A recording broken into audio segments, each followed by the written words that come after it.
All right, Dana, the big question. What are you giving up for Lent?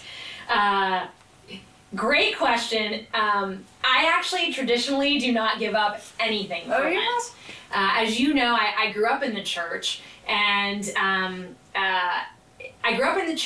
but we never really gave anything up. And it's interesting because it's a common question as we get ready to enter this time period. And I never really kind of understood, like, why do people ask this? And what's it all about? And so we never gave anything up for Lent. And then when I became a young adult, and I have this amazing spiritual mentor, Reverend Dr. Faith, she really kind of changed my view or my theology on this a little bit. And that is that sometimes we don't have to give something up for Lent. Sometimes we need to add something to our lives. And so what I have done actually is tended to add something to my life so that I can use this time as reflection, intentional reflection, and to build, deepen, and strengthen my relationship with God. Not that I'm not doing that all the time or trying to do that all the time, but I really try to actively engage in learning and self-discovery during this time. So I actually tend to add a study. I try to add some kind of meditation, usually connected with the Lenten theme. What about you? Yeah, I have given stuff up. It started when I first started learning about Lent, because I kind of learned about Lent later in life too. It was like give up chocolate, give up caffeine type of experience, which definitely was a great introduction. And then I started thinking it's along the similar lines, like, well, what is standing in my way of my relationship with God? And I always claim, I don't have time to read the Bible. I don't have time to do the devotional.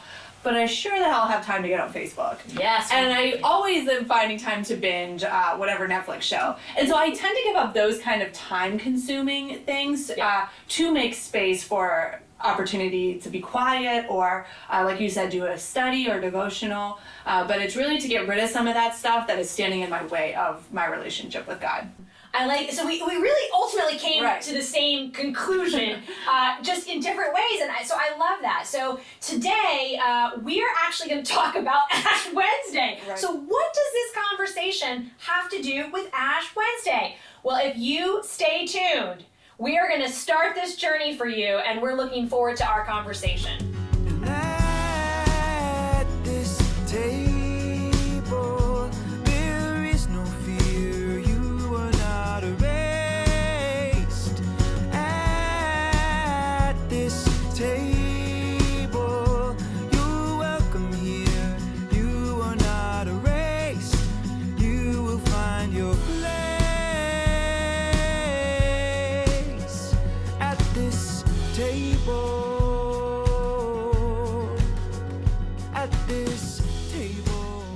Okay, so here we are. We are going to spend today talking about Ash Wednesday. That's going to be our theme. And first we want to let people know that this is a 3-part journey. So today's part is on Ash Wednesday. Our part 2 is going to be on Lent. So we'll dive deeper into that in a couple of weeks, and then finally we'll end with Easter. So this is a journey. This is a 5 or 6 week journey. You just got to sit down, buckle up, as Brene Brown would say, and get ready. Yeah, and they're all connected to each other. I mean, really, Absolutely. Ash Wednesday is the start of the journey, and so that's what we'll talk about today. But they really kind of bleed into each other, as we'll see as we go through the series. And our first kind of topic, or what we're going to talk about, is acknowledging and starting that change. Mm-hmm. So that will be what we'll talk about too. Let's first say Ash Wednesday. Yeah. I know growing up as a kid, we did not. I don't remember getting ashes placed on my forehead, but I remember seeing a lot of my Catholic brothers and sisters having it on their forehead, and I was like, wow, what's going on with that? I know. I think the first time I saw it, I'm like, what? Dirt on your forehead? Like, what's going on? I had no idea. Right, yeah. Do you need a tissue? And then it grew into, like, I was almost jealous. Like, I was almost like, I don't have my ashes. Right. And so, it's as I've learned more about Ash Wednesday and now really practice the service that I go to the service of Ash Wednesday, it's become a beautiful moment to pause and recognize the limitations and the realities of being human. Right. That it is we have a finite life, that we have our days are numbered. It's important to remember that. It's important to remember. It's actually interesting. It is not in the Bible. Right. So Ash Wednesday, it's not like you're going to open your Bible and be like, where's the Ash Wednesday passage? No, it's not there. We do see ashes a lot in the Bible as, as mortality and death, and it represents symbol a lot in the Bible, yeah. But not the actual day. It actually came into practice in the 11th century. So it's something that as humans we've created this. Right. And for the Methodist Church, it was like the 90s became a canon art book of worship. So it's not this ancient type of thing, that it's rather recent in our denomination.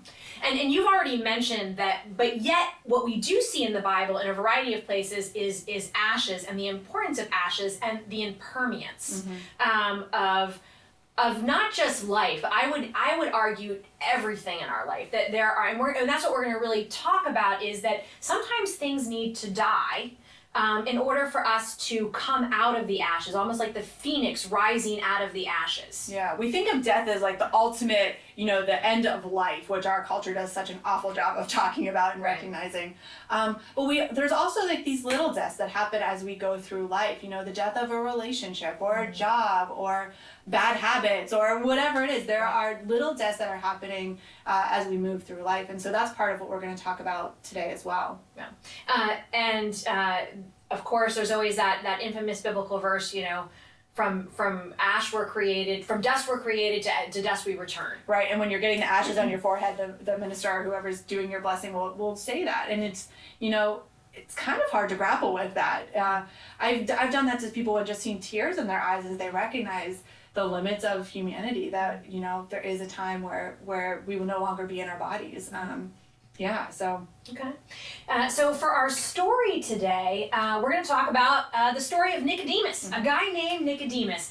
And let's just get going with, who is this guy named Nicodemus? And we're going to connect with why his story, it really, really flows into this idea with Ash Wednesday. Yeah, so Nicodemus was you'll see the word Pharisee a lot in the Bible, and it's really a prominent Jewish leader. So he was high up in the synagogue, ranks of the synagogue. And so he's the guy that had all the answers when it came to religious life. And he's an older gentleman. And so one night, deep in the night, seeks out Jesus. He has seen Jesus, doing some pretty amazing things, and thinks this can only be God. This can only come from God. So he must have the answers. Yeah. So he finds Jesus, and he asks him some pretty big questions about change and new life. And even though you're old and set in your ways, how can this be different? How can this look different? And so it's a really powerful story.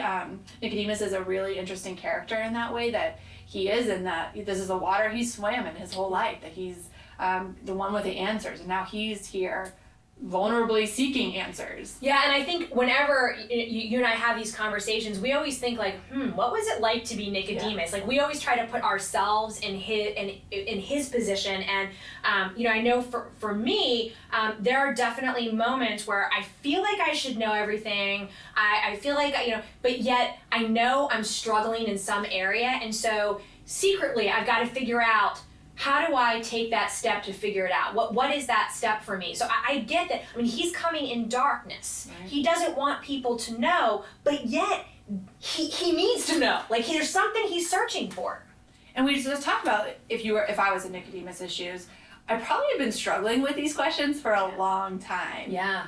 And maybe I talked to my other friends about it, who are supposedly having the answers too, but maybe they just reiterate the same things, Yes. and there's something missing. There's still some holes that you're able to poke in it. And so I've had that experience talking to other clergy friends, and we're just going to reiterate the same answers that we've always given, and not leaving too much room for questioning and doubting and wrestling. Or at the same time, it could also be you're talking with people that you trust and maybe that have the same position as you, and their answers just aren't satisfying. Like, they're still like, I'm not sure, or they're just reinforcing something that's, as you said, not where you want to go. Right. And so he does this in the darkness because he's scared. Yeah. But he takes a courageous step. Yeah. By saying, I know there's something I need to figure out, I'm going to do it. Even though it's in the darkness, I'm going to do this. I'm going to take a step forward to figure it out. Yeah.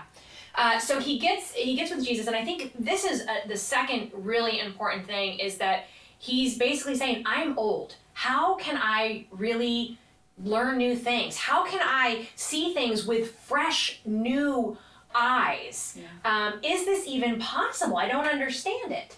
And yet it is. You know, I'm 37 and I feel like that sometimes. Yeah. I have to say, like, I feel like, oh my gosh, this is the way I do it. This is the way I'm gonna do it. And I just am stuck in my way so often. Well, and sometimes it's easier, right? Sometimes, so that's even another point. Is like, sometimes it's just easy to say, this is the way we do it. This is good. It's working for me. I'm fine. I'm not gonna push against anything.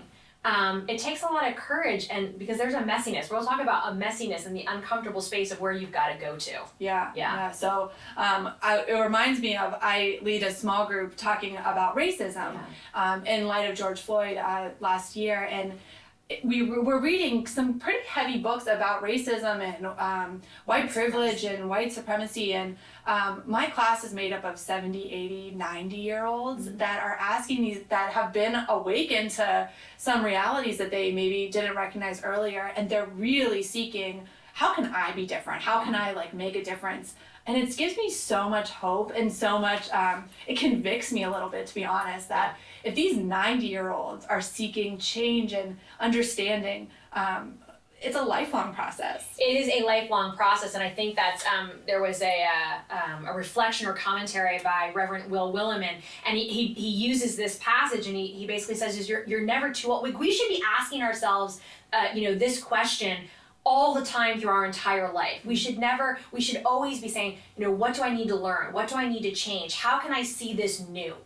But you're right, there's an uncomfortability that comes with it, because when you ask those questions, when Nicodemus came to ask those questions, he wasn't sure what Jesus was going to say. No. And we don't know what it's going to open us to asking some of these questions. There is a level of comfortability you have to have with being uncomfortable. You have to be comfortable being uncomfortable when you try to dive into this water of how can life look different? How can I be different? How can I show up different in this world?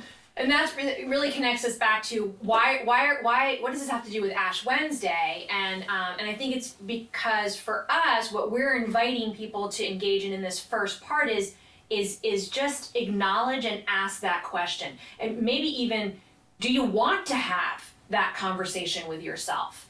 And that's really the first step of maybe something does have to die. What is not serving you in your life? What do you maybe have to get rid of? And I think you hit on something too. It's there has to be an honesty before any of that happens. Are you even ready to open yourself up? And maybe the answer is no right now. And it's not like you have to wait till next Ash Wednesday to ask it again. But there is a honesty that has to happen. That, are you even ready to go deep in those questions? Because, like we said, it is a messy journey, and you come out on the other side for sure. You do. But it's not always this beautiful straight line type of journey. No, it's not.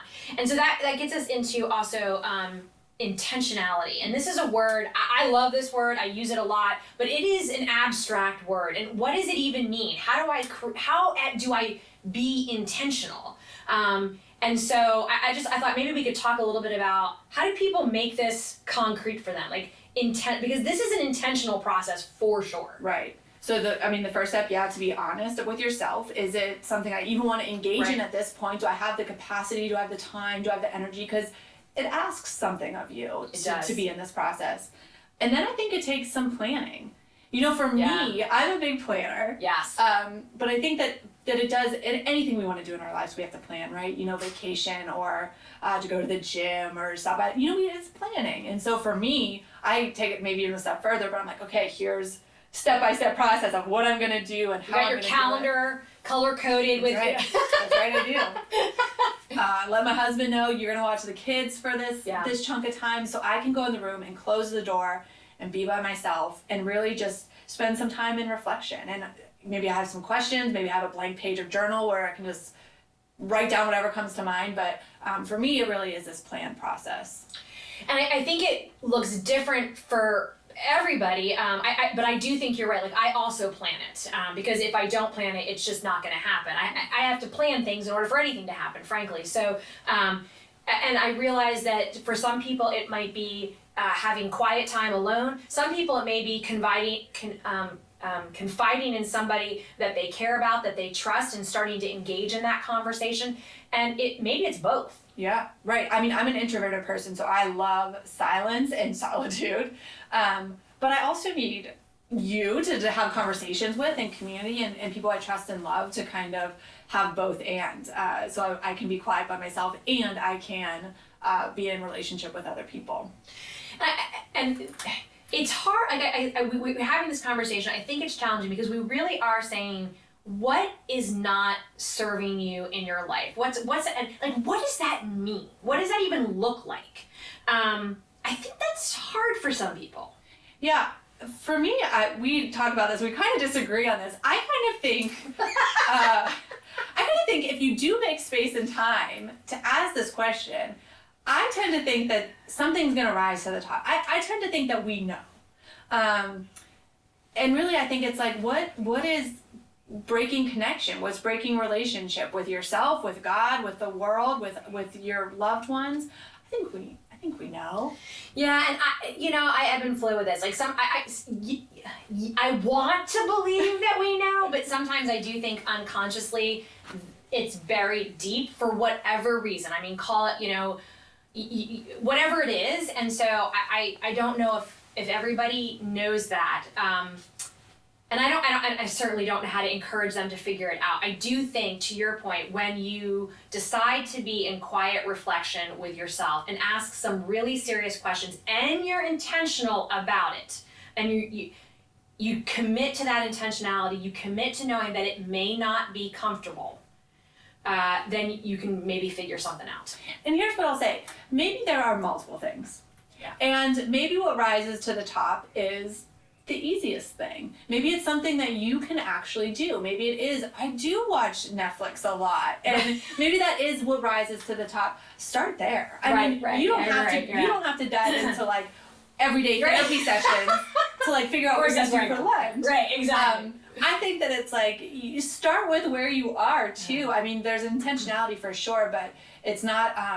It doesn't have to be as complex. It can just be start where you are. Thank you for giving me that permission. I needed that validation. We all do. I mean, it is just, we don't have to overcomplicate it too. I think what is most important is that you set the intention. Right. And then you make a plan to follow through and you give yourself some grace, that you're okay if you eat the chocolate or watch the Netflix or whatever it is that you do.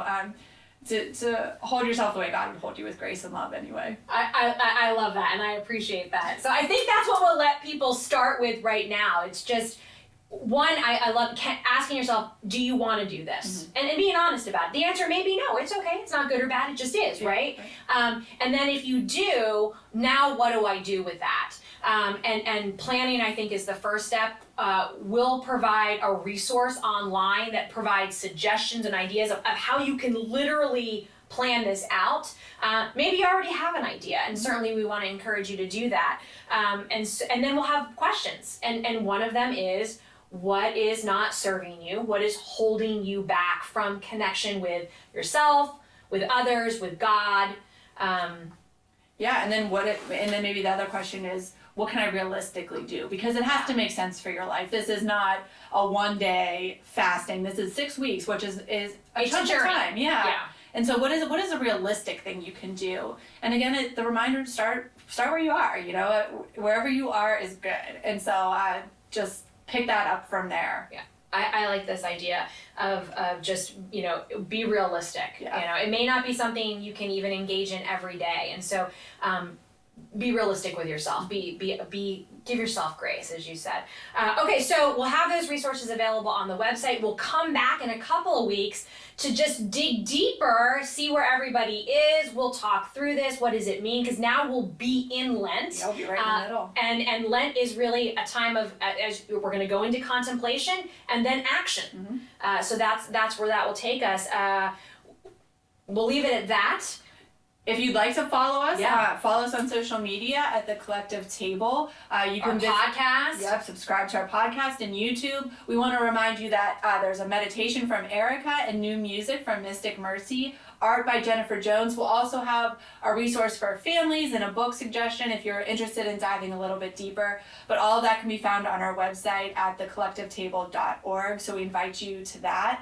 I think one more thing we wanted to offer this Yes. time around was, if you're looking to do a little bit more of a deeper conversation, if you're really wanting to figure out how you might participate in Lent but would like to have a further conversation, Dana and I would love to either together or separately have a conversation with you. So please reach out to us. We love to talk about this, and so we would love to talk with you about it. So we just look forward to continuing the journey with you, whether it's one-on-one or at our next episode. And you can find it, you can reach out to us at info@thecollectivetable.org. That's Wasn't right. sure. Yeah, That's that's the email, info@thecollectivetable.org. Thanks for joining us. We can't wait to talk to you in a couple of weeks.